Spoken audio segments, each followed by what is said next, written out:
Hello guys, welcome back to your channel let's success. इस video class में हम लोग आज की वेरी इंपॉर्टेंट करंट अफेयर्स को डिस्कस करेंगे। और यदि आप किसी भी सरकारी नौकरी की तैयारी कर रहे हैं तो आप अपने जीके के पोर्शन को और भी ज़्यादा स्ट्रॉन्ग कर सकते हैं। अगर आपने इस चैनल को अभी तक सब्सक्राइब नहीं किया है तो प्लीज़ जाके सब्सक्राइब कीजिए। हम लोग वीडियो को शुरू करते हैं।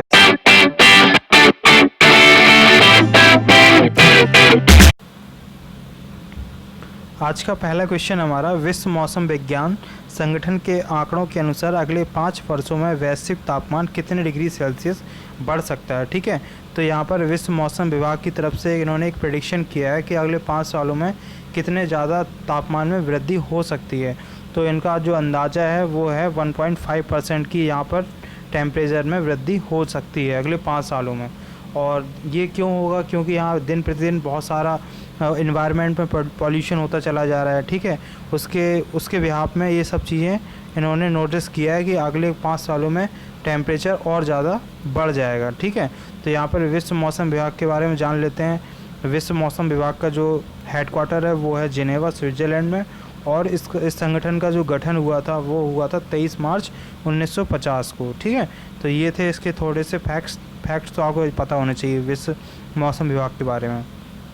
चलते हैं नेक्स्ट न्यूज़ की ओर। नेक्स्ट न्यूज़ हमारी, the his holiness the 14 Dalai Lama and illustrated biography नामक पुस्तक किसने लिखी है। ठीक है, तो आप इनसे तो वाकिफ़ ही होंगे, जानते ही होंगे आप लोग इनको।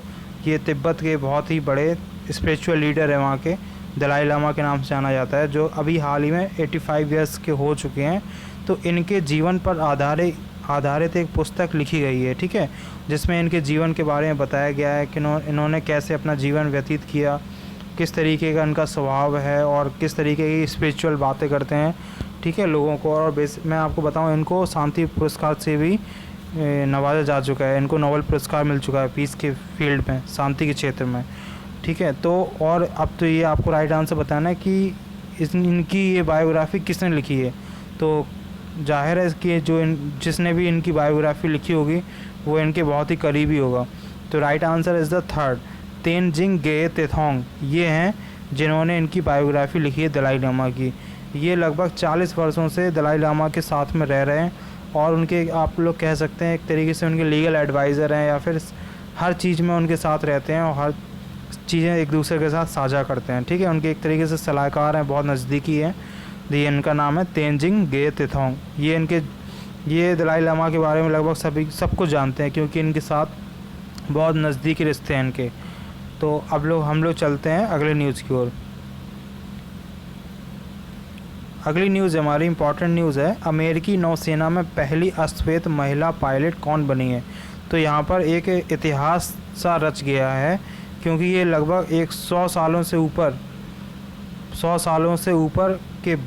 साल के बाद लगभग ऐसी कोई पहली अश्वेत महिला बनी है जिसने अमेरिकी नौसेना में एज अ पायलट को ज्वाइन किया है, फाइटर पायलट बनी हुई हैं। तो इनका नाम है जेजी मैडलिन स्वीगल। ठीक है, आप लोग देख सकते हैं, Madeline Swegle makes history as US navy first black female fighter pilot. ठीक है, तो ये वेरी इंपॉर्टेंट क्वेश्चन है, आप लोगों को याद रखना है, एग्ज़ाम के पॉइंट ऑफ व्यू से आ सकता है, आपको पूछा जा सकता है एग्ज़ाम। और अगर आपको वीडियो की स्पीड स्लो लगे तो आप यूट्यूब की सेटिंग में जाकर आप स्पीड को बढ़ा सकते हैं। ठीक है, तो अब हम लोग चलते हैं नेक्स्ट न्यूज़ की ओर। नेक्स्ट न्यूज़ हमारी, country risk and global outlook report के अनुसार 2020 में वैश्विक अर्थव्यवस्था कितने प्रतिशत कम होने का अनुमान है। अब यहाँ पर country risk and global outlook ने एक रिपोर्ट जारी करी है और उन्होंने कहा है कि ये ग्लोबल इकॉनमी है वो इस वर्ष कितनी प्रतिशत घट जाएगी। तो ऐसा क्यों हो रहा है, सभी लोग जानते हैं कि जो कोरोना महामारी के चलते बहुत सारा लॉस हुआ है मार्केट में। एक तरीके से सोशल डिस्टेंसिंग रखनी होती है, इसकी वजह से मार्केट पूर्ण रूप से कंप्लीट नहीं चल पा रहा है, उसकी वजह से इकोनॉमी में बहुत ज़्यादा असर पड़ा है। तो ये कितना असर पड़ा है ये हमको बताना है। इन्होंने एक रिपोर्ट जारी करी है ग्लोबल आउटलुक रिपोर्ट के अनुसार। तो 5.2%, यानी कि फर्स्ट ऑप्शन 5.2% की दर से यहाँ पर इकोनॉमी डाउन हो रही है। ठीक है, तो ये काफ़ी ख़तरनाक चीज़ है, तो ये आपको पता होना चाहिए, ये ऐसा प्रेडिक्शन इन्होंने किया है। ठीक है, तो चलते हैं हम लोग नेक्स्ट न्यूज़ की ओर, क्या है देख लेते हैं। नेक्स्ट न्यूज़ हमारी, यूरोपीय देशों के बाद किस देश ने पाकिस्तान इंटरनेशनल एयरलाइंस की उड़ानों पर रोक लगा दी है? तो अब आपको बताना है कि सभी वैसे अभी तो सभी जगह यहाँ पर रोक चल रही है इंटरनेशनल एयरलाइंस पर, लेकिन फिर भी यहाँ पर यूरोपीय देशों के बाद अमेरिका ने पाकिस्तान की सभी इंटरनेशनल एयरलाइंस को रोक लगा दी है, कोई वहाँ पर नहीं जा सकता है। तो इसका राइट आंसर है अमेरिका। ठीक है, चलते हैं नेक्स्ट न्यूज़ की ओर। नेक्स्ट न्यूज़ है, वेरी इंपॉर्टेंट न्यूज़ है। स्टार्टअप नीति 2020 को मंजूरी देने वाला भारत का प्रथम राज्य, मतलब कह सकते हैं स्टार्टअप नीति 2020 की शुरुआत किसने करी है या फिर किस राज्य में इसको चलाया गया है? तो आप लोग समझ गए होंगे, इसका राइट आंसर है हमारा फर्स्ट उत्तर प्रदेश। ये हैं माननीय योगी आदित्यनाथ जी, उत्तर प्रदेश के चीफ मिनिस्टर। इन्होंने स्टार्टअप नीति 2020 को मंजूरी प्रदान करी है। इस योजना के तहत बेसिकली 50,000 लोगों को प्रत्यक्ष तरीके से और 1 लाख लोगों को अप्रत्यक्ष रूप से रोजगार प्रदान किया जाएगा। ठीक है, और इस स्टार्टअप नीति से प्रदेश के युवा रोजगार आकांक्षी की जगह रोजगार प्रदान करेंगे। मतलब इनका मेन पॉइंट ये है कि लोगों को आत्मनिर्भर कैसे बनाया जाए, कि वो लोगों को कैसे नौकरी दे सकें। मतलब नौकरी लेने की इच्छा मत रखिए, आप नौकरी देने की इच्छा रखिए। और इस कदम में इन्होंने ये स्टार्टअप नीति को लॉन्च किया एक तरीके से, कि किस तरीके से स्टार्टअप करवाया जाए लोगों का, जो बेरोज़गार हैं उनको कैसे लोन दिया जाए, किस तरीके से उनको बिजनेस में स्टार्टअप करवाया जाए ताकि वो और लोगों को रोज़गार दे सकें। ये इसका मेन पॉइंट है। ठीक है, ये इसका मेन पर्पज़ है। चलते हैं नेक्स्ट न्यूज़ की ओर। नेक्स्ट न्यूज़ है, भारतीय रेलवे ने किस वर्ष तक नेट जीरो कार्बन एमिशन मास ट्रांसपोर्टेशन नेटवर्क का लक्ष्य रखा है?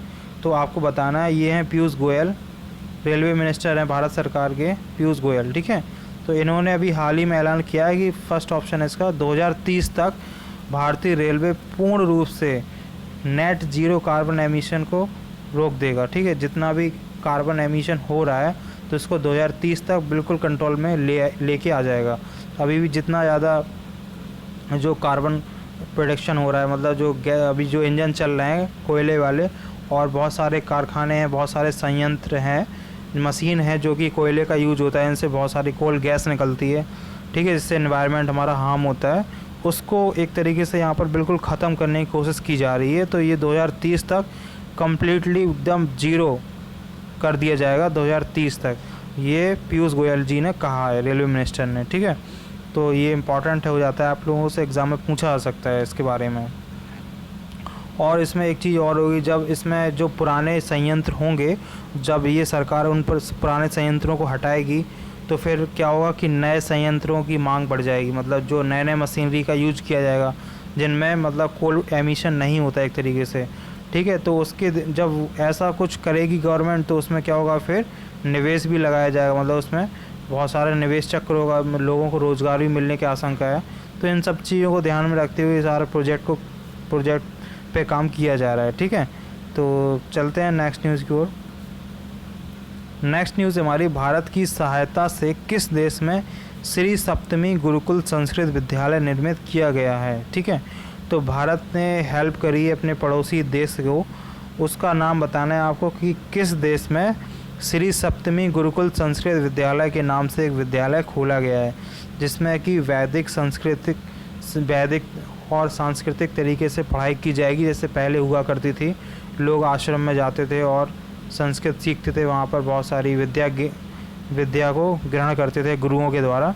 तो वैसे एक गुरुकुल बनाया गया है। तो इसका राइट आंसर है फर्स्ट, नेपाल में इस विद्यालय को, संस्कृत विद्यालय को बनाया है। किसने बनाया है? भारत की सहायता से इसमें बनाया गया। ठीक है, भारत की सहायता इसमें प्रदान करी गई नेपाल को। चलते हैं नेक्स्ट न्यूज़ की ओर। नेक्स्ट इम्पॉर्टेंट न्यूज़ है, जून 2021 में एशिया कप की मेज़बानी कौन सा देश करेगा? तो आपको बताना है कि कौन सा देश एशिया कप की मेज़बानी करने जा रहा है। तो राइट आंसर है श्रीलंका। ये श्रीलंका जो है 2021 में अब एशिया कप की मेज़बानी करेगा। और अभी ये 2020 में होने वाला था इवेंट, जो कि यूएई सऊदी अरब में होने वाला था। अब जाके ये श्रीलंका में 2021 में करवाया जाएगा। अभी महामारी ये चल रही है कोविड की, इसके तहत इसको टाल दिया गया अगले साल के लिए। ठीक है, तो श्रीलंका की राजधानी तो आपको पता ही होगी, अभी कल ही की वीडियो मैंने आपको बताया था, कोलंबो और श्री कोटे, जयवर्धने कोटे। ठीक है, तो अब हम लोग चलते हैं नेक्स्ट न्यूज़ की ओर, इम्पॉर्टेंट है। दूध और डेयरी उत्पादों की शुद्धता सुनिश्चित करने के लिए प्योर फॉर श्योर अभियान शुरू किया गया है। तो आपको बताना है ऑप्शन में कौन सा है इसका राइट आंसर, गुजरात, तमिलनाडु, राजस्थान या फिर पंजाब। तो किस राज्य में प्योर फॉर श्योर अभियान को शुरू किया गया है? इस अभियान का मतलब उद्देश्य यही है कि किस तरीके से दूध और सारे डेयरी उत्पादों को स्वच्छता और शुद्धता के साथ लोगों तक पहुंचाया जाए, जिसमें किसी प्रकार की मिलावटी ना हो। तो इसका राइट आंसर हमारा थर्ड, यहाँ पर राजस्थान सरकार ने ये स्कीम चलाई है, प्योर फॉर श्योर अभियान। ठीक है, तो राजस्थान के जो चीफ मिनिस्टर है उनका नाम है अशोक गहलोत, और वहाँ के जो गवर्नर है उनका नाम है कालराज मिश्रा, श्री कालराज मिश्रा जी हैं वहाँ के गवर्नर। तो आज की हमारी न्यूज़ यहीं पर समाप्त हो रही है और आज का वीडियो हमारा यहीं पर एंड हो रहा है। और आपको अगर वीडियो अच्छा लगा हो तो आप लोग प्लीज़ कमेंट करके ज़रूर बताइए, आप लोग कमेंट नहीं करते हैं, और अगर अच्छा लगा हो तो प्लीज़ लाइक भी कर सकते हैं। Thank you very much.